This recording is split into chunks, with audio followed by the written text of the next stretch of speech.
Assalamu alaikum students. Today we are going to discuss about the topic that is hybridization in ethene molecule. तो students sp2 hybridization में हमने discuss किया था कि हमारे पास जो है वो BF3 मॉलिक्यूल और इथीन मॉलिक्यूल जो है ये hybridization शो करते हैं, आपको sp2 hybridization शो करते हैं।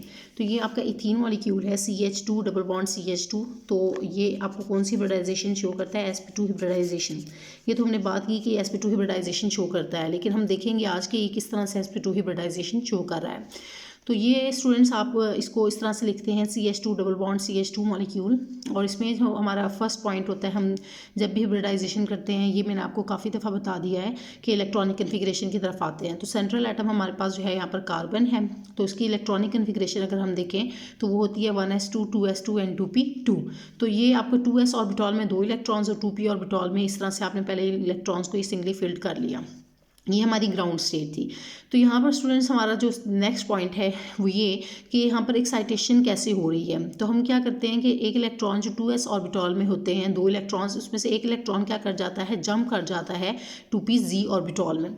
जब ये 2pz ऑर्बिटॉल में जंप करता है तो अब यहाँ पर सवाल पैदा होता है कि जंपिंग होनी चाहिए या नहीं होनी चाहिए, यानी कि एक्साइटेशन ज़रूरी है या नहीं। तो स्टूडेंट्स एक्साइटेशन यहाँ पर ज़रूरी है इस वजह से, क्योंकि अगर यहाँ से अगर हम एक्साइटेशन नहीं करवाते तो यहाँ पर जो है ये एक्ट करेगा लॉन पेयर ऑफ इलेक्ट्रॉन, जबकि आपको पता है कि इथीन मॉलिक्यूल में कोई भी लॉन पेयर ऑफ इलेक्ट्रॉन मौजूद नहीं है। इसके अंदर जो है एक जो है वो बॉन्ड जो है वो सिग्मा बॉन्ड है, और दूसरा जो है वो बॉन्ड वो पाई बॉन्ड है। तो ये सिग्मा बॉन्ड और दूसरा जो है वो पाई बॉन्ड है, तो इसी वजह से यहाँ पर लॉन पेयर मौजूद नहीं है। तो ये तो आपने क्लियर कर लिया कि इसके अंदर जो एक्साइटेशन है वो लाजमी होगी, क्योंकि यहाँ पर लॉन पेयर मौजूद नहीं होता इसके स्ट्रक्चर में, तो इस वजह से एक्साइटेशन हो गई। तो ये एक्साइटेड स्टेट में आप देख रहे हैं कि अब आपके पास 4 जो है वो अनपेयर्ड इलेक्ट्रॉन्स मौजूद हैं। तो अब आपने देखा कि जो इथीन मॉलिक्यूल है, इसमें जो कार्बन है वो 2 हाइड्रोजन्स के साथ बॉन्डिंग कर रहा है थ्रू सिग्मा बॉन्ड। तो यहाँ पर क्या हो रहा है कि एक्साइटेशन जब आपने करवाई है तो नेक्स्ट हाइब्रिडाइज स्टेट में क्या होगा कि आपके पास 3 जो ऑर्बिटॉल्स हैं, एक 2s ऑर्बिटॉल और 2 2p ऑर्बिटॉल्स हैं, यानी कि एक 2px और 2py ऑर्बिटॉल, ये तीनों जो हैं वो बेसिकली इंटरमिक्स होते हैं। लेकिन जो 2pz ऑर्बिटॉल है ये इस तरह से हाइब्रिडाइजेशन में जो है वो टेक पार्ट नहीं करता, बल्कि ये थ्रू जो है साइडवेज ओवरलैपिंग ये क्या करता है, पाई बॉन्ड बनाने में हेल्प करता है। तो इस तरह से ये 2pz ऑर्बिटॉल जो है वो हाइब्रिडाइजेशन में टेक पार्ट नहीं कर रहा, तो इसी वजह से हमने इसको सेपरेट जो है, इसकी सेपरेट आइडेंटिटी है, तो हम इसको बिल्कुल साइड पे लिख रहे हैं 2pz ऑर्बिटॉल को, जिसके अंदर एक अनपेयर्ड इलेक्ट्रॉन मौजूद है, जबकि बाकी ये जो 3 है ये हाइब्रिडाइजेशन में टेक पार्ट कर रहे हैं। तो इस वजह से 3 ऑर्बिटॉल्स एटॉमिक ऑर्बिटॉल्स हाइब्रिडाइजेशन में टेक पार्ट कर रहे हैं, तो इसी वजह से आपको 3 जो है न्यू sp2 ऑर्बिटॉल्स जो हैं वो आपको देखने में नज़र आ रहे हैं। तो ये हो गई इसकी हाइब्रिडाइज स्टेट, जिसमें आपने ये देखा कि 3 जो है वो आपको sp2 हाइब्रिडाइज्ड एटॉमिक ऑर्बिटॉल्स मिले, और एक जो है इलेक्ट्रॉन 2pz ऑर्बिटॉल में भी एलोकेट हुआ है, वहाँ पर भी आपने रखा हुआ है। तो जो कि क्या करेगा, नेक्स्ट वाले जो कार्बन है उसके 2pz ऑर्बिटॉल के साथ जो है ये बॉन्डिंग में टेक पार्ट करेगा। तो अभी हम जब शेप को डिस्कस करेंगे तो ये बात आपको मज़ीद जो है क्लियर हो जाएगी। तो सेकंड हमारा जो पॉइंट है वो क्या है, हाइब्रिडाइजेशन। तो हाइब्रिडाइजेशन आपने देखी कि कौन सी हाइब्रिडाइजेशन आपको इथीन मॉलिक्यूल में देखने को नज़र आई है, sp2 हाइब्रिडाइजेशन। तो ये आपने जो है ना इसके अंदर देख ली।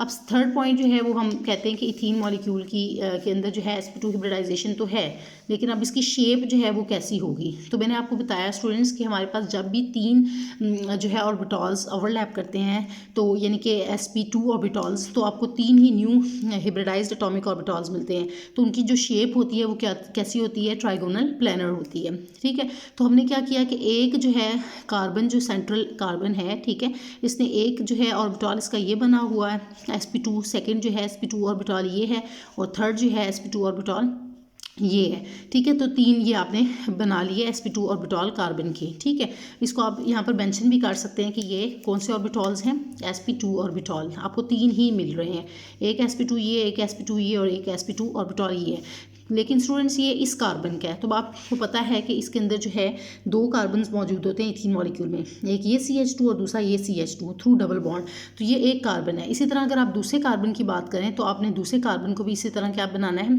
पहले सेंटर में एक कार्बन, उसके भी क्या होंगे 3 ऑर्बिटॉल्स जो हैं उनको आपने क्या करना है, इसके साथ ओवरलैप करवाना है। तो इसका भी क्या होगा, एक ऑर्बिटॉल ये होगा, ठीक है, इस कार्बन का, दूसरा जो है वो ये है, ठीक है, और तीसरा जो है ये है। तीन ये इसके भी ऑर्बिटॉल्स इस कार्बन के भी क्या करेंगे, इसके साथ बॉन्डिंग करेंगे।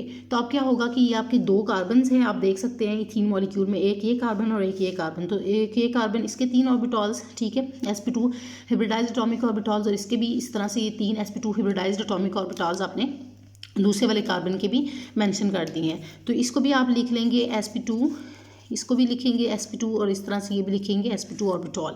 तो स्टूडेंट्स अब आप देखें कि यहाँ पर तो ये सिर्फ कार्बन की भी बात हो गई है, लेकिन अब इस कार्बन के साथ जो है एक इस कार्बन के साथ दो हाइड्रोजन जो है वो बॉन्ड बना रहे हैं, बाइंडिंग इनकी हो रही है। तो एक हाइड्रोजन जो है वो क्या करेगा, इसके साथ बॉन्डिंग कर लेगा, और दूसरा वाला हाइड्रोजन जो है वो इसके साथ बॉन्डिंग कर लेगा।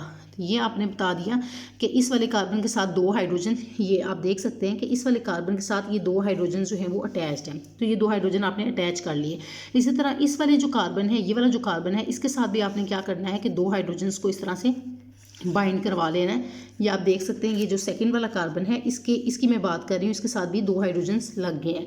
तो ये कुछ स्ट्रक्चर आपको इस तरह से देखने में नज़र आ रहा है, ठीक है। और इसके बाद अब रह गया आपके पास ये वाला जो बॉन्ड है। तो ये वाला जो बॉन्ड है आप देख सकते हैं स्टूडेंट्स, ये भी आपस में ओवरलैपिंग हो रही है। इसको हम कहते हैं हेड ऑन कोलिजन या हेड ऑन ओवरलैप भी कहते हैं। ये सारे हेड ऑन कोलिजन हुई है, और ये बॉन्ड जो हैं वो कौन सा बॉन्ड बना, सिग्मा बॉन्ड। तो ये वाले भी बॉन्ड क्या है, सिग्मा बॉन्ड है, ये भी बॉन्ड सिग्मा बॉन्ड है, ये भी बॉन्ड सिग्मा बॉन्ड, और ये भी बॉन्ड सिग्मा बॉन्ड है। अभी तक ये सारे सिग्मा बॉन्ड आपको देखने में नज़र आ रहे हैं। लेकिन अब सवाल पैदा होता है कि आपको जो है ये जो तीन कार्बन के तीन sp2 आपने हिब्रिडाइज्ड एटॉमिक ऑर्बिटल्स बनाए हैं, और इस वाले कार्बन के भी ये तीन जो sp2 हिब्रिडाइज्ड एटॉमिक ऑर्बिटल्स बनाए हैं। तो वो तो ये बात हो गई कि ये इन तीन की बात हो रही थी, ये वाले तीन sp2 आपने बनाए थे। लेकिन ये जो 2pz ऑर्बिटॉल है, जिसके अंदर एक इलेक्ट्रॉन ये मौजूद है, ये कहाँ जाएगा। तो हम कहते हैं कि ये जो 2pz ऑर्बिटॉल है, आपको पता है कि यहाँ पर उसको हम इस तरह से बना लेते हैं, ये 2pz ऑर्बिटॉल।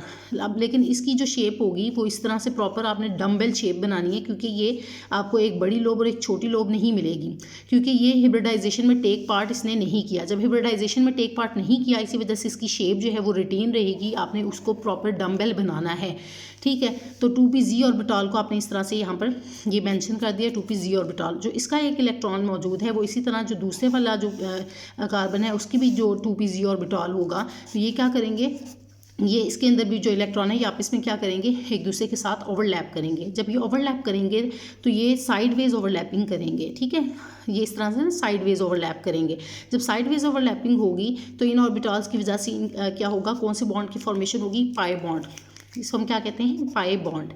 ये वाला जो बॉन्ड है जो हेड ऑन कोलिजन की वजह से बना था, उसको हम कहते हैं सिग्मा बॉन्ड, और जो कि साइडवेज ओवरलैपिंग की वजह से बनता है, इसको हम कहते हैं पाई बॉन्ड कहते हैं, ठीक है। तो ये पाई बॉन्ड बना, और ये वाला बॉन्ड जो था वो सिग्मा बॉन्ड था। तो स्टूडेंट्स इस तरह से जो है आपने देखा कि जो इनके अंदर जो ये मॉलिक्यूल है, इथीन मॉलिक्यूल, इसमें शेप ऑफ मॉलिक्यूल के अंदर आपने देखा कि किस तरह से ऑर्बिटॉल्स जो हैं वो ओवरलैप कर रहे हैं। तो मैं एक दफ़ा इसको मज़ीद क्लैरिफाई कर देती हूँ कि आप देखें कि आपके पास जो है स्ट्रक्चर इथीन मॉलिक्यूल है, ठीक है। इथीन मॉलिक्यूल में ये वाला जो कार्बन है वो आपने ये कार्बन बनाया, ठीक है। इसके साथ जो है इसके कार्बन के तीन आपको sp2 ऑर्बिटॉल्स मिले हैं, और वो तीन sp2 ऑर्बिटॉल्स कौन से वाले हैं, एक ये वाला है, दूसरा ये, और तीसरा ये तीन ऑर्बिटॉल्स आपने इस तरह से ये बना लिए, एक sp2, दूसरा sp2, और ये तीसरा sp2 ऑर्बिटॉल। और ये जो 2pz ऑर्बिटॉल है ये आपने इस तरह से बनाया क्योंकि ये हिब्रिडाइजेशन में टेक पार्ट नहीं कर रहा, तो इसको आपने इसी तरह से डम्बल शेप में 2pz ऑर्बिटॉल आपने बना दिया। लेकिन अब इसी तरह जो दूसरा वाला कार्बन है, यानी कि इस वाले कार्बन की बात हो रही है, तो ये वाला कार्बन है और इसके भी तीन ऑर्बिटल्स आपने इसी तरह एज इट इज सेम आपने बना दिया, और इसी तरह इसका भी 2pz ऑर्बिटल आपने बना दिया।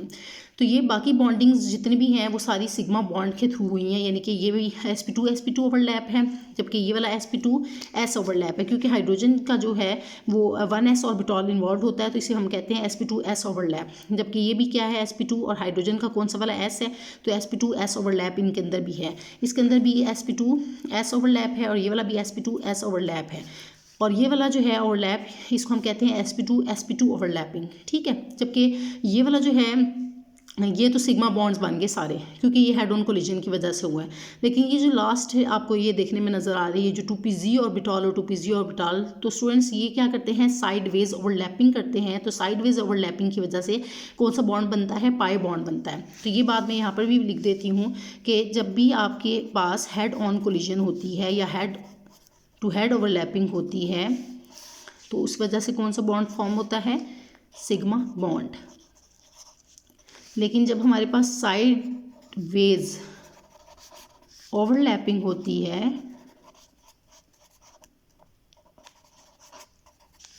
साइडवेज ओवरलैपिंग होती है, तो आपके पास कौन सा बॉन्ड बनता है, पाई बॉन्ड। ये 2 पॉइंट्स आपको जो है पता होने चाहिए इसके अंदर।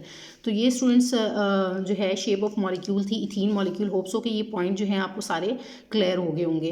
तो अब हमारे पास जो है अगर हम इसकी बात करें तो 4th पॉइंट जो होता है वो हम डिस्कस करते हैं ज्योमेट्री की।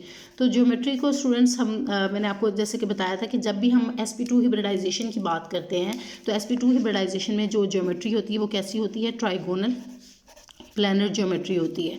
जैसा कि ये जो मॉलिक्यूल है ये सारे के सारे ये को प्लेनर है, मतलब एक ही सेम प्लेन में मौजूद हैं, ठीक है। तो बिल्कुल इस तरह से जैसे ये आपके पास मैं हाथ के थ्रू बता रही हूँ कि हाथ है जैसे, तो इसको आपने इस तरह से जो है लटाया हुआ है मॉलिक्यूल को, ठीक है। तो एक ही प्लेन में है, सो इस वजह से हम कहते हैं कि ये ट्राइगोनल प्लानर जो है। ट्राइगोनल क्यों कह रहे हैं, क्योंकि ये 3 को आपको बताया ना, ये जो कार्बन के ये जो sp2 आपने ओवरलैपिंग 3 ऑर्बिटल्स बनाए थे, ये एक ही प्लेन में है। इसी तरह इसके भी ये एक ही प्लेन में है, तो इसी वजह से हम कहते हैं कि ये कौन सी ज्योमेट्री है, ट्राइगोनल प्लानर ज्योमेट्री है इसके अंदर। और लास्ट में हम बात करते हैं इसके बॉन्ड एंगल की। तो जो बॉन्ड एंगल होता है वो ट्राइगोनल प्लानर ज्योमेट्री के अंदर वो कितना होता है, 120 डिग्री होता है। तो इसके अंदर इथीन मॉलिक्यूल में भी जो आपके पास बॉन्ड एंगल होगा वो क्या होगा, 120 डिग्री होगा। तो ये स्टूडेंट्स हमने जो है हिब्रिडाइजेशन जो है इथीन मॉलिक्यूल की डिस्कस की है। होप्स हो कि आपके सारे जो पॉइंट्स हैं वो क्लियर हो गए होंगे। और स्टिल अगर आपको इस लेक्चर में कोई भी कन्फ्यूजन है तो वो आप मुझसे कमेंट्स में पूछ सकते हैं। Thank you so much students.